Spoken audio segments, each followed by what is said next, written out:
all Yeah. day long. Embrace the grind. You have to embrace it. I like the word embrace and embrace the grind because you can't buck it. You know what I mean? You have to embrace it. And the more you embrace it, the better off you'll be because, even if it's something that you feel like, man, this should not be happening right now. This should not be happening right now.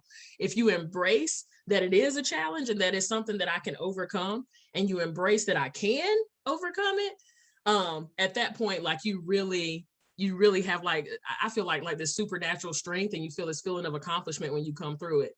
And it's like,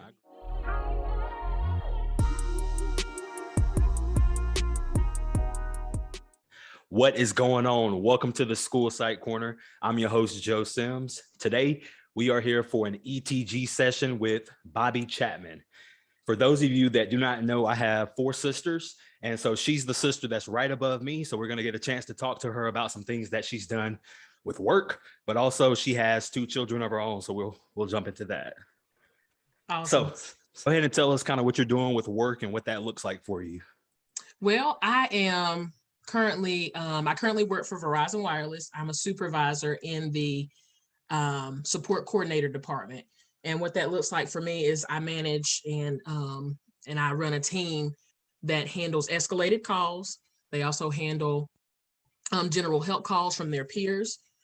And then they also handle working with the new hire employees within the business. And so what it is I am leading a team of leaders. So everyone that I'm leading are aspiring leaders. So they're looking to, do what I do one day, or, this is a developmental role. So it helps them to get that experience so that they can, go into a training department or go into a supervisor role or go into an operations role. Okay. Now, you didn't start in this role, correct?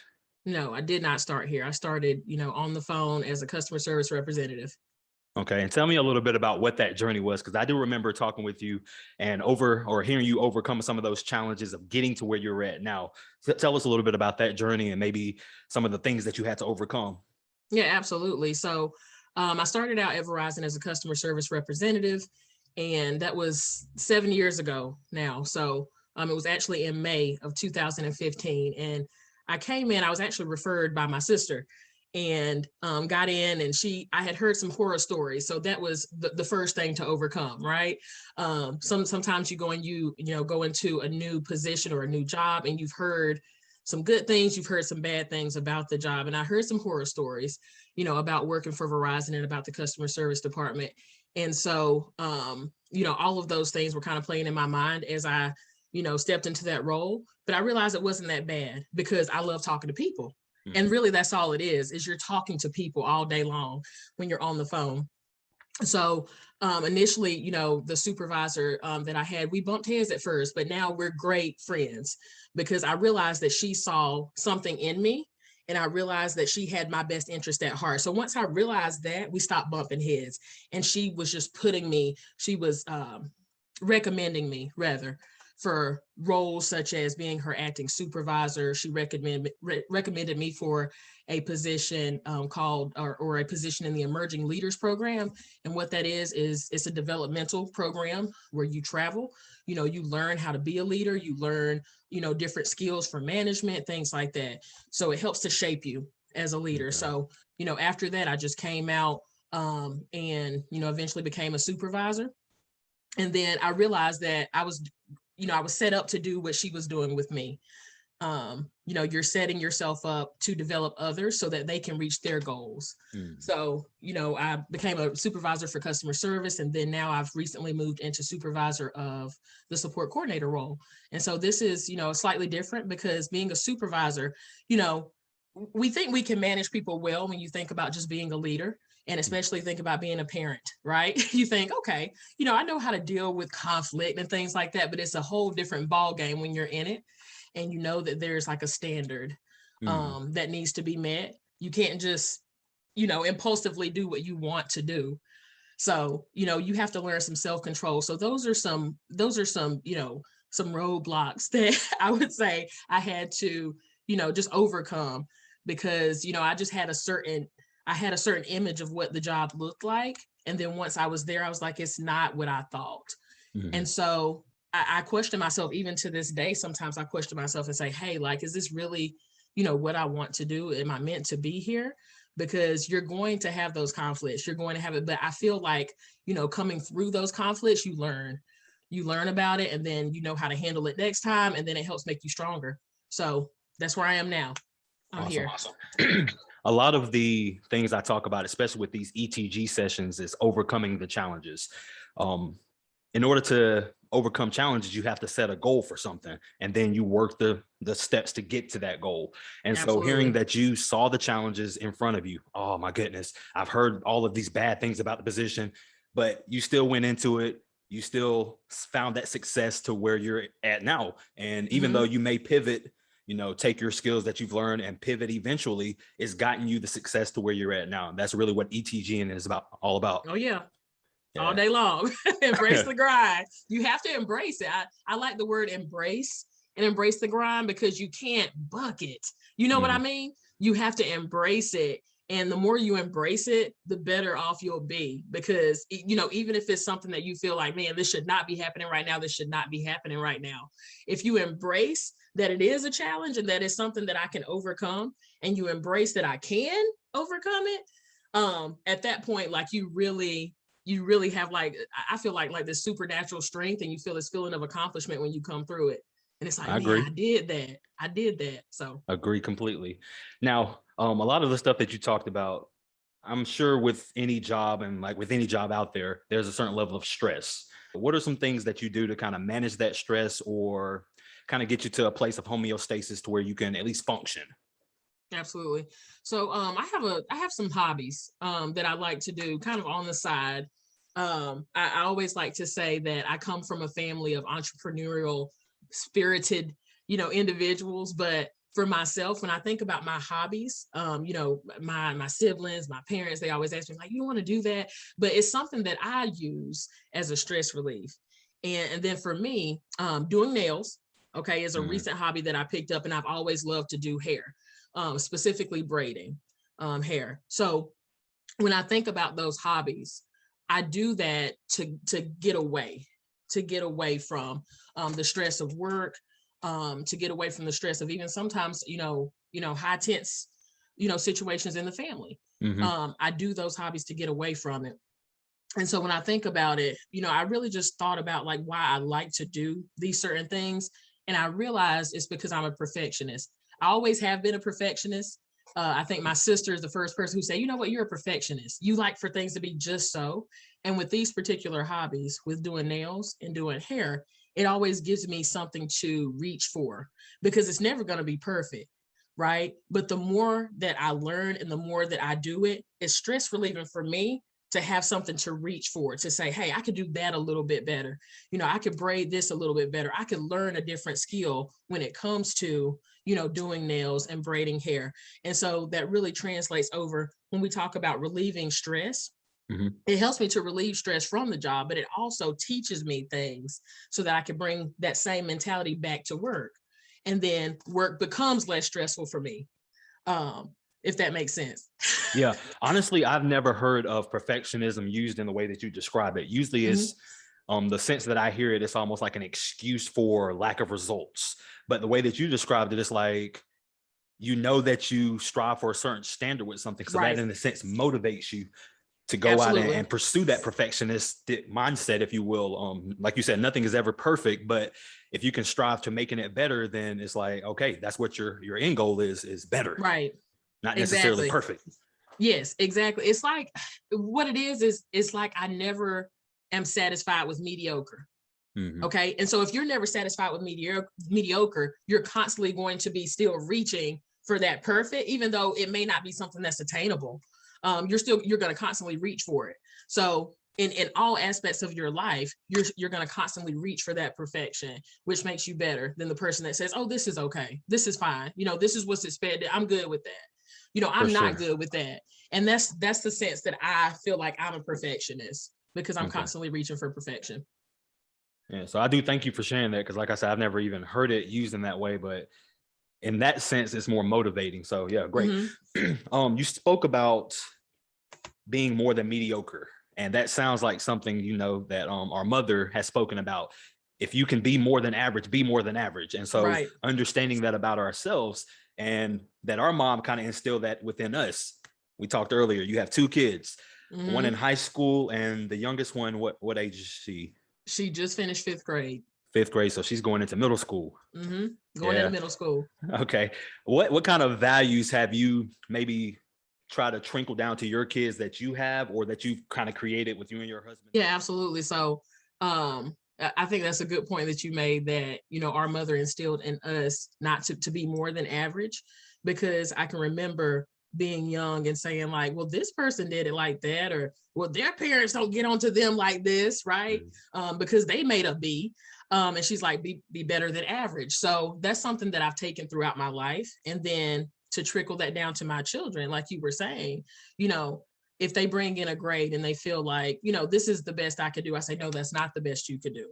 Okay, so let's talk about what your best work was, right? So if you're saying that's your best, let's go through that process. What does your best look like? And then if within that process, as we're talking through it, you know, we see that maybe you know, didn't, you know, do as well as you could on a test. Maybe you didn't study, you know, or we see that you settled, you know, for something. You said, hey, you know, like I know recently my son gave me, you know, an excuse for one of his classes where the teacher was out for most of the course. The teacher probably had COVID or something like that. But at any rate, you know, he ended up making a poor grade in that class. And I said, well, what happened? And his excuse was the teacher was out. But I'm like, what does that have to do with you doing your work and doing what's expected of you? Because you still had responsibilities, you still had assignments. So even though and then his excuse, of course, was everybody else was doing the same, right? Yeah. But expect more. We expect more from you. We expect you to do your work. We expect for you to study. We expect for you to, you know, take the assignment seriously and not just fall into that category of, well, everybody else did about the same. So I definitely, you know, instill that into my children, in that, you know, when they feel like they're doing stuff all right, like, how can you make it better? You know, how can you be better? Because we're not average. You know, we want you to be more than average. So I definitely instill that in my kids. That's awesome. It gets me thinking a lot about, like, with kids, they want to fit in. And, you know, I grew up a young kid once upon a time, but, you know, you just want to fit in, but it's not until you actually see your true value, your true worth, and you're like, no one can fit in because we're all different. And I'll tell you another kind of like something challenging I have to think through is I evaluate tons of kids to where I focus a lot on what is typical average behavior, you know, average levels of thinking, cognitive abilities, whatever that may be, average. There are always kids that are below, kids that are above. And when I talk to parents about these results and I use the word average, I never want to make it seem like this is the overall expectation for their child. This is just, when I say average, it's more of like an overview where we would typically see certain things. If you look at height, you know, you're going to have a majority of people are going to be average height, and then you're going to have the skyscrapers, you know, 7'2", and then you're going to have the 4'5", and then, you know, so it's a continuum, but average is just where majority of that information lies. But the things that you're talking about, you have within your children, they have the capability to be more. So therefore they should be doing more. Yes, I agree. And it's basically comparing themselves to themselves and, you know, their greatest version of themselves, though. Right, absolutely. And, you know, we embrace that they're themselves. That's something that I was thinking about as well. Like my kids, you can't, when you're thinking about children, you can't make them, you know, who you want them to be, in a sense that they're individuals. They have their own personalities, right? So you really have to learn and allow them to speak and listen. And when you listen, like listen and not just to respond. Because one thing that I used to do a lot, and I caught myself doing, was just to kind of fly off the handle. Like if I hear something that I don't like, or, you know, if I observe something, I'm like, hold on, why are you doing that? But then I learned that they're being themselves in a lot of aspects. And as a parent, I need to shape that. I need to help shape that, right? So that they can be the best version of themselves. However, I need to allow them to be themselves. Very true. Because although they're little me's in an aspect, they're themselves. Okay. So they're not exactly me. They're not going to always do things like I do them. They're not going to always do things like I want them to do them. So I observe, and some things I say, you know what, that's just my daughter. You know what, that's just my son. That's how they are. And so I help to shape them be the best version of that. Mm-hmm. If that makes sense. Perfect sense. We do know that there was a period in, the last couple of years dealing with COVID, and knowing that your children have transitioned, going to middle school and even high school, they're in high school. What has the shifts been like as a parent, like from your perspective, maybe pre-COVID to where things are now, whether it's socially, relationships, just their well-being? Like, what are you seeing as a difference?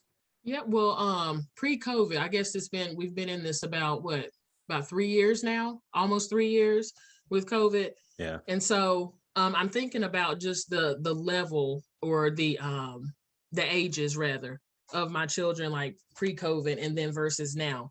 So they did a lot of, kind of the adolescence and, growing up and dealing with social media and dealing socially with their friends, while we were, all just at home while we were dealing with COVID.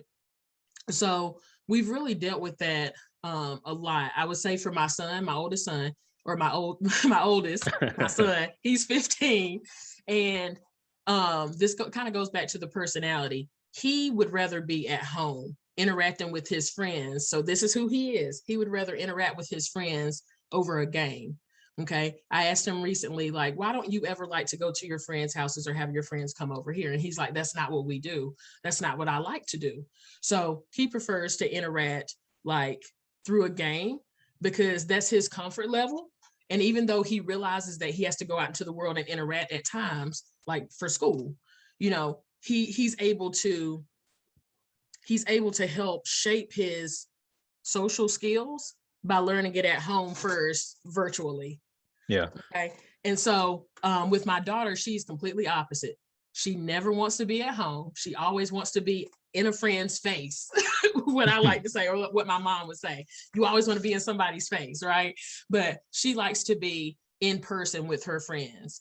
And so during COVID, because their personalities are different, Desmond, my son, he like really embraced the fact that he was virtually dealing with his friends. My daughter went into somewhat of a sadness, like a sad stage, because she wasn't able to be with her friends the way that she wanted to be with her friends. So as a parent, it was unique how we had to deal with the differences, because they're so different. But just coming out of COVID, it really helped me to see that my children, I can't force them to be what I want them to be. They're not the same.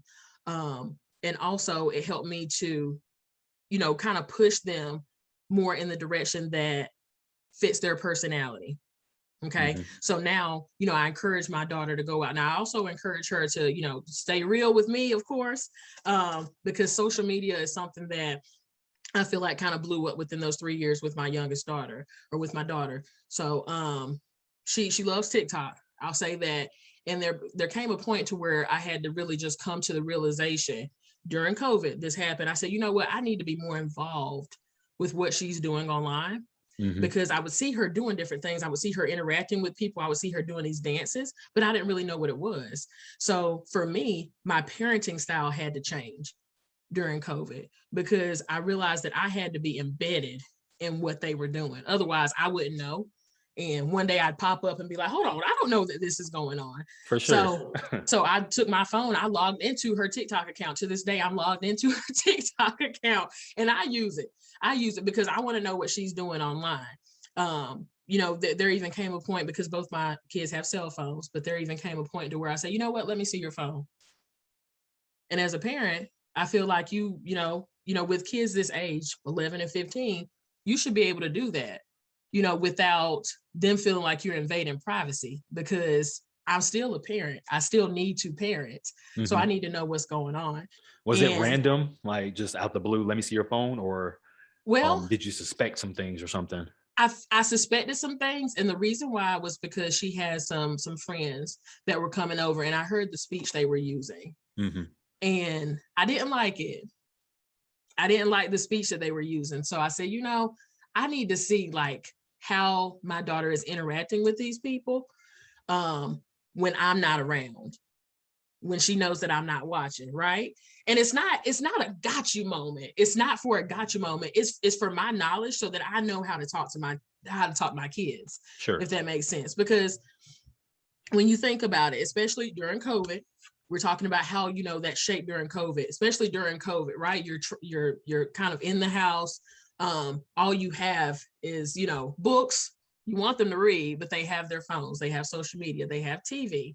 You cannot shield them from everything. If you try to, they're going to see it somewhere else. And I would much rather it be like in a controlled environment, like be at home, and for me to be able to explain certain things to you versus, you seeing it outside of my knowledge, and then, have your friends to explain things to you or have the world to explain things to you. Yeah. So I try to keep open dialogue, and I also try to instill in my kids that you can tell me about whatever, it doesn't matter. And so I feel like we have a good open dialogue, especially after COVID, because like I said, this has been like 3 years of, just learning a little bit deeper about, their environments and what that looks like. So, I really, now I'm embedded in both of their lives. Before, I feel like they were younger, and I felt like, there were certain things that that they would never touch during that time frame. But COVID kind of, I feel like my kids grew up faster because of COVID. I could see that. Yeah. Just because, working in the schools and everything going through COVID with all the shutdown, it was like we were forced to figure things out before we like actually could figure them out. So like you talk about with your kids, they're forced to grow up in a way a lot more quickly than you would expect. Yeah. It was something else I had to ask about the relationship with your kids. Do you find that it's hard to create a balance? Like you say, your daughter, she's more into the face-to-face. Do you try to kind of, and she uses social media too, but is there a balance that you try to put with it, even though, it's very likely they're going to be on social media, they're going to have their phones. Is there any kind of restrictions you put around that? Of course. And so, I see like how often she's on social media, and I see how often she, FaceTime is even something that like she does a whole lot. Like sometimes I'll say, hey, it's time to, go to bed. Like I've, in the middle of the night, woke up and like, it's like 3:00 in the morning and I still hear her like on the phone. And so initially, there's a program that you can, limit, and kids, they're going to find a way around stuff. Yeah, they're smart. They're smart. So they're smart, right? There was a program where you could limit like the screen time, and you could limit, what they do on their phone. But as long as they have Wi-Fi, then they can like find ways around it, because you can still FaceTime on Wi-Fi and things like that. You still use social media on Wi-Fi. So, my daughter knows that like really late at night, like you shouldn't be on your phone. She knows that. She absolutely knows. And this is something, I hate to say it, but within their age group, like using profanity, like they know that is like a zero tolerance in my house. You will not be using profanity, but I've heard their friends use it.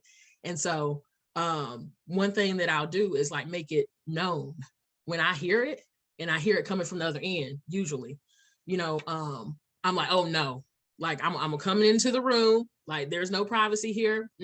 We're not going to have it. Like I make it known, this is not okay, and get off the phone. Yeah. So there are certainly limitations in place, and she knows that. But being a child and being very impressionable and things like that, when you have friends that are doing certain things, you're going to want to do it too. So whenever I observe things like that, like I always kind of try to have a conversation. I do, because I know it's something that, she wants to, it's peer pressure, it's being impressionable, it's just being an adolescent, all of that on them at one time. And honestly, this is just me being just completely honest. Like my daughter and I, we've had conversations to where like it drives her to tears, because it's like too much, in the moment, like, oh my gosh, like she's trying to, get to the bottom of something. And I feel like it's not painful for her, but it's just like, man, like she cares so much that she's gonna keep digging, if that makes sense. And so when we have those conversations, I make sure she knows that my intention behind the conversation is like, why am I limiting, how much you're on the phone? I'm not just trying to be a meanie and say that I have rules, but I'm trying to show you that, maybe this isn't good for you, or, certain actions aren't good for you, and what that looks like, down the road. So definitely have limitations. My son with the PlayStation 2. The PlayStation is definitely, yeah, it's kind of an all day thing, but, he does sports. My son, he does sports. He does football. He started to do basketball a little bit, but he does football and he's very engaged with it. He's very into his own fitness right now, and he's helping the whole family to eat better and things Okay. like that. So I feel like for him, he's older. I feel like he's limiting himself to where I don't have to so much. That So autonomy to put those self restrictions on things. right. That's what I was going to say when you were talking about your youngest, to where you don't want it to come off, and a lot of parents that I work with, you don't want it to come off as if you are, like stopping every single thing, especially if your child has the awareness that, oh, my mom doesn't let me do anything. I think the more appropriate approach would be coming in from, like you said, my mom is looking out for my best intentions, and this is what it takes. And so the open conversation is there, Right. So you can say something and they not maybe take it to heart, but they understand that you're coming from a place of love and you're looking out for their best interest. So I do believe that's the best tactic, and it sounds like you're seeing success with that. Absolutely. And I feel like she's seeing that. Even though she's 11, I feel like she has the brain and the personality and the mentality of maybe a 13-year-old, 14-year-old. But I have to remind her, you're not 13 or 14, right? So, sometimes that can get a little bit difficult because, like I said, everyone around her is acting older as well. So when you think about that, I have to also explain like why you don't need to be going so fast. So, slow it down, life is waiting. It's not going anywhere.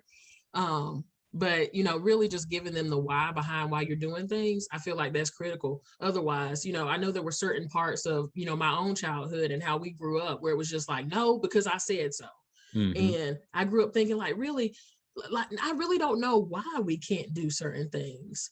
But as an adult, I know that we've come back and, revisited certain subjects and things like that. And now, our mother, she'll go back to it and say, this is why I kept you away from this, or this is why. And I'm thinking to myself, like, that would have been great to know at the time. I may not have received it well at the time, being a rebellious teenager or whatever. Sure. But it would have been great to know it then. Versus as an adult, of course, as an adult, we may know now because, I wish I knew then what I know now. We all feel like that. Yeah. But I want to make sure that I give them the tools that they need early on, giving them the why, so that they can make the best decisions whenever they go out and I'm not there. Yeah, I felt like I dealt with a lot of that as well, to where I had questions about things growing up, and the response is typically like, oh, we try to shield you from it. But what I've noticed as I got older is these things are gonna pop up regardless. And they will. I look back in life like, man, it would have been nice to kind of have some heads up, but we learn in our due time and we take these things. And me, for my children right now, it's like understanding where they're at developmentally, understanding how to expose them at the appropriate ages to certain things, so they just are not blindsided, because you don't want to be oblivious. There's a whole slew of problems that come with, naiveness and just not knowing. And so with you being in touch with your kids, how they're, interacting with their peers socially, I think you have a thumb on it, to where you at least can pivot or redirect whenever you need to, if you need to. But it sounds like you are putting the right values into them so they can later on demonstrate those on their own as well. It's about the foundation. And I always say that about myself.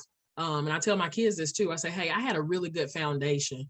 And then when you know that you've, set that foundation with your children, like you're not too afraid to like send them out on their own. You're not too afraid to do it because like where they come from, like what values you instilled in them. So they may stray a little bit, right? We all do. They may stray a little bit. They may stray a lot, but they always come back to what they learned. Yeah. Especially if you have a hard head.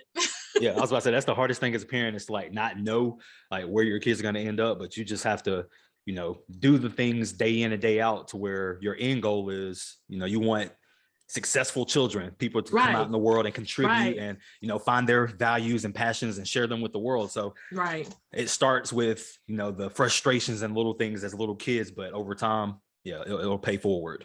Yeah, absolutely. I always say, like, especially when my children were younger, probably about your children's age, I would say, man, sometimes I feel like I have such a big responsibility because I am responsible. Myself and my husband, we're responsible for making sure that this little person turns out okay. Yeah. Right. So you think, like, when they're 2, 3 years old, running around, bumping their heads on something, you like, I told you to sit down. Things like you're responsible for, how they come out. So you're responsible for setting that foundation.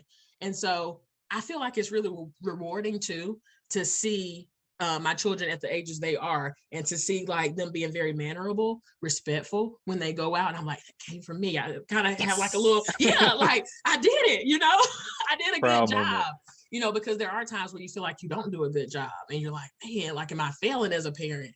So whenever I see like the fruits of all that labor, I'm just like, yes, it worked. I did okay, but it's not over.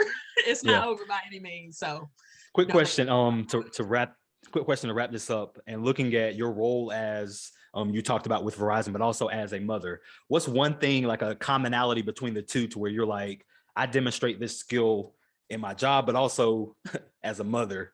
It's the listening. It's the listening. And I learned this at work and I brought it home. The part that I told you about, listen to understand and not to respond. I used to automatically be formulating the response in my head, and active listening was something that it took me a while. I'm still working on it. I'm still working on active listening. But I realized that when somebody's like telling you something and, they've gotten to the point to where they're comfortable enough to share it with you, like you need to give them that respect to really listen, because they may be telling you because, one, they need help. They may be telling you because they have no one else to tell. They may be telling you because they respect you enough to let you in on something. And so I bring that home to my children. And so when I feel like it's like a golden opportunity, and it's a golden moment when they say, hey, mom, like, I need your help with something. Like my son recently said, hey, mom, I need your help with a girl. And I was like, he came to me. He came to me, and cherish that one. I cherished it, and my daughter, she'll just start talking. Her personality is different, of course. She'll just start talking. And I realized, like, I just have to hush. Like, I can't keep interrupting her, throughout what she's saying, because I'm like, thank goodness she's bringing this to me. And I'm excited. I'm happy that she's bringing this to me. So I'm just going to listen and like let her get it out in the way that she wants to get it out. And I've taken that from work. I promise you, I've gotten that from work. So it's really helped me to carry it into my home life. Active listening, I can attest to that. You get tons of information when you just turn that little thing off in your head that says respond and just be present. Active listening, it gives you great information from the people that you're talking with. So thank you for sharing that with us. Absolutely. Yeah, as we get ready to wrap up here, I do want to thank you for your time. You came on here, talked about the things that you have grinded with, where you've seen success. So thank you for sharing these strategies with parents that listen, so they can take these and go and implement them in their own lives. Okay. Thank you for having me. Well, that's it for today, you guys. Thanks for listening. If you found value in listening to this information, please share it with a friend.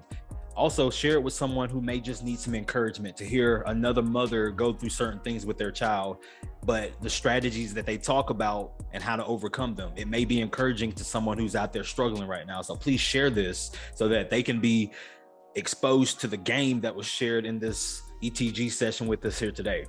So remember, do what needs to be done so that you can have what you want. That's the ETG mindset. Take that, go forth. Let's make this happen.